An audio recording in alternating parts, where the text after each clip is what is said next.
Christians are fasting. Abasiramu basiiba. Gwe atasiibulirwa ddiini ki? Abasiramu n'akatuki basiiba.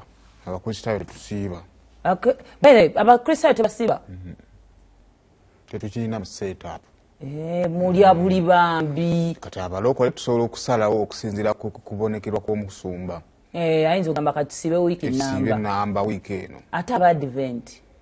Aye nabo ne Christmas bagikkiririzaamu ndowooza. Ate Aborthodox. Engeri babeera nti olaba Christmas baakagimala kati ate anaazuukira kati. Ate mmwe. Abaawano. Kati ate awo syllabus ndala. Kala ba international. Kale buli omu ddiini gy'okkiririzaamu. Nina bajja kugamba bagenda mu ntabaalo. Nemugendeyo ku nsozi. Bwefu ye yabiŋŋambako. Kale yakwa content. Yampa content. Kale buli omu w'otuukira n'ogamba kati this is a time njagala sacrificing ino. Nekyo yandibadde kuggwe omanyi zino ennaku zino ez'ekikungu nungi naye ate ate bw'okifuna nga ggwe n'oyogera ne Katonda wo kibazaamu amaanyi but gwe woowulira ng'obulamu weetaaga okwogerako ne Katonda weetaaga okusaddaaka mu kaseera awo weetaagira Katonda wo nga ggwe nga ggwe. Okay, kale olunaku olw'eggulo twafunyeeko ku report n'okula ku bifaananyi ebyenjawulo ku kabenje akagudde ku luguudo lwa Iganga mu disitulikiti y'e Iganga ku Iganga Toro Highway. Wakalabyeko Mukama Katonda wange. Naye bannange basajjamu aba taxi yabadde eri overtaking Who overtakes 6 cars? Nti olwapapa ekyabadde wali anisanga bweba firimu omanyi bwe tuba tulaba firimu kati gw'ogirabira ddala buli angu we baagikwata gwe. It was Katonda yekka yalabye ekyabadde awo obulungi kyabadde kyannaku nnyo nnyini ddala. Kakati owa takisi abaza emmotoka ziri ne basajja muli balumira mwoyo emmotoka emu 2 oyagala ziisa omulundi guno nga kuliko n'eno empanvu eno etubwe kati eno empanvu ye trailer ye yazze n'emusanga. Bwe yazze n'emusanga ng'alina ate okwenyigamu eno leeni by all means. Watu tasobola kugwa kataka.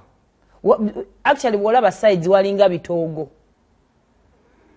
ate yadde ku speed. Actually kyekyo ekyaleese akabenje ako because ebiseera ebisinga when someone is overtaking ola atalina wadda olinnyamu.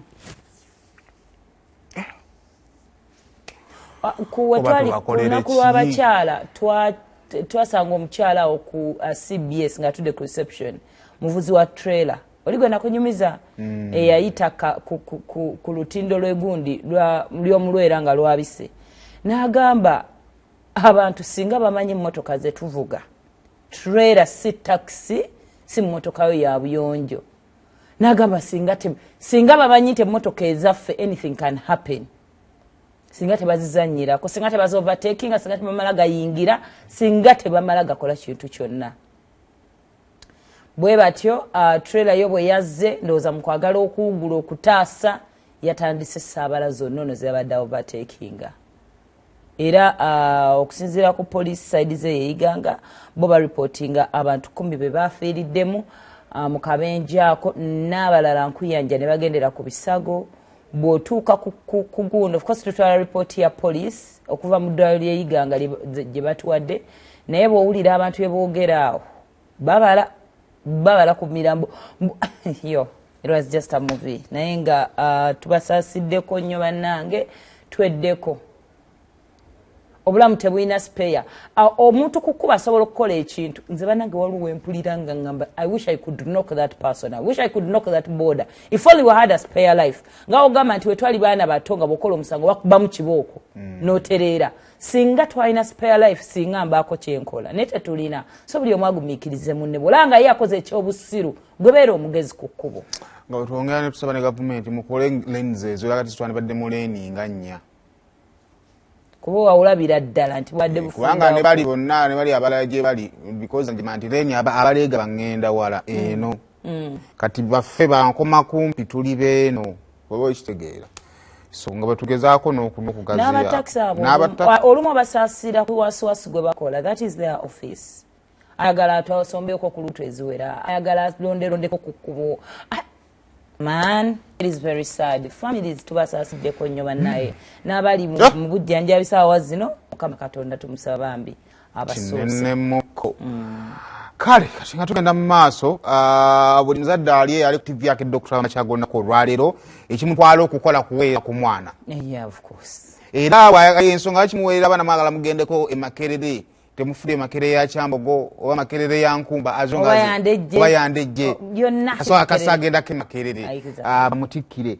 yakati okusinziira ku report eyafumye Makerere University era nga Professor Nawangwe yakulembeddemu eddimu lino agamba nti abayizi bangi vice chancellor yennyini abawanduka mu ssomero ne batamalaako naye ng'obuzibu buva ku Zaala yatutiddwa omusirikale Ssaabasajja Kabaka yalabira n'agamba nti betting no nedda kakati okusinziira ku Professor Nawangwe agamba nti ekituufu kiri bwe kiti nti abayizi abasinga abasoba mu 100 almost buli mwaka be bawanduka ne boogera n'onoonyeza abayizi bano munnange obe si be baavu abali awo era akasente bakajjayo bwe bakajjayo batuka mu bibanda bya betting ne basooka ne bagamba nti waki tugenda ne tuzoozesa Zaale era okusinziira ku kunoonyereza kuno bagamba nti abaana basinga babeera mu bibanda bino ebya Zaala ssente baba tebalina kitegeeza nti batera kukozesa ezandibadde nga school fees z'abazadde baabwe ze babawa ne baziswala ne bazikola ki ne bazoozesaamu Professor Nawangwe agamba nti obuzibu bwe balina ekisooka ebibanda bya Zaala byetoolodde university baabala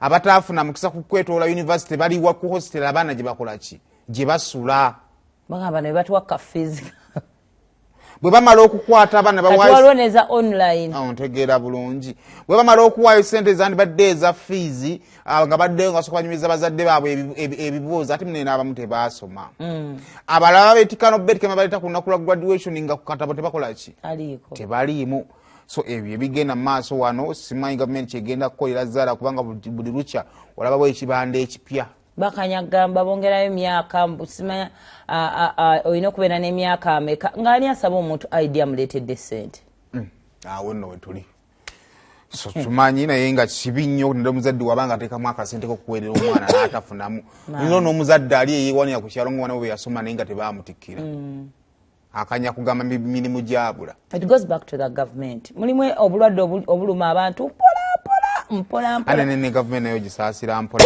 efuna emisolo nanti omusolo ate ogukamula bannansi ate gugasaaki kuna enguudo embi nnyingi twetaaga ssente kale naye kale it is a call to action bwe tweyongerayo mu parliament kyo kyatokota si kisaanikire kiriwo ate kitannamaliriza eno waliyo exhibition parliament exhibition abantu ba bulijjo gye baagwa waliwo n'abatuula abanyini baabye munnaye bennyini babyenyigiddemu ne bagamba ne kakati mufeeyo mwogere gye bakoma okubyogerako kati afe nebatabanga okungamba nti akabina oyambala kambale ntoka nekibuliza nesikifaako niwetawakabera nga wakitomba nenkwatako nojja nowa ripooti ripooti munnanga ate nga ne munda nabo balina ebizibu byabwe waliwo ripooti yakolebwa mwaka gwa 2022-2023 nga report ekolebwa ku office ya prime minister era ngeno yali lead of government business of course era eno yali involving mu 15 billion sente zabulankanyizibwa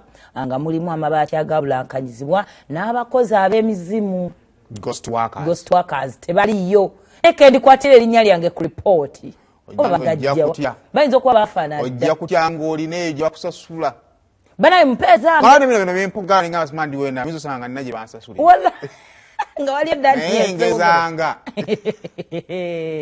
munange oliyeyo bakusasula naye tofuna ssente kakati munange auditor general ng'akola report eyo kakati onako olweggulo akakiiko aka parliamentary accounts committee akakulibwa omukulu Muwanga Kivumbi katudde kasobole okuyitamu eno report bannyonnyolwe ensonga zino bijja bitya nga bikwatagana munange kakati ebiseera ebyo office ya prime minister yali permanent secretary amanyiddwa nga Geoffrey Seremba kakati olunaku olweggulo akakiiko we katudde waliwo omukulu eyayingiddewo mbu omupya omulimu yakagufuna emyezi egyo PS oti onozo oli yawummulamu tusikirungi kulemera ku mulimu kakati bamulese emyezi 3 report gye twagala gye tulinako question mark ya 2022 nende report baba zikoda sogena na atuna mukuna jana nyonyola munange kakati wa akakiiko ngeya munebowooza kubanga era ate tunayita muntu yava mu office ajja nyonyola abantu bagobanga ngati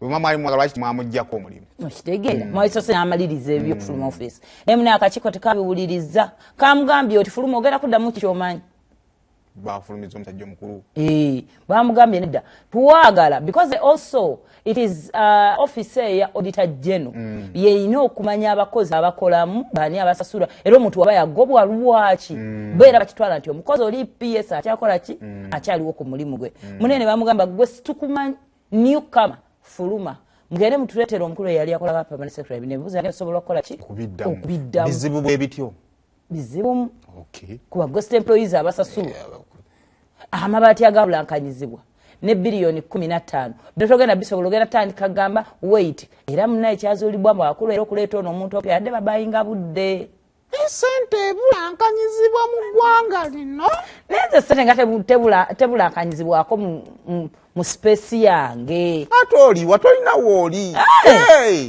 si watolina wooli zandibadde zaatandika dda yefe living things sente ebulankanyizibwa mu ggwanga lino byebyo ne besante bikyagenda maaso oli wadde mbokunootinga buli ze tujja okwogerako omwaka eguggwako nenze bamadde eza mu bitujjemu fe abantu ba bulijjo kuba ndala nga bali mu kutuma okinga banange biruma bayizayo biruma n'owulirako waliwo abeegabanyiza 2 n'owulirako abeegabanyiza 16 n'owulirako kati fe ne tubeeraawo okutundugibwa mitima kutuluma zina ate birina byetukwatirako mu byemalire eyo I'm telling you. So we are taking our short break program soon again. Good morning.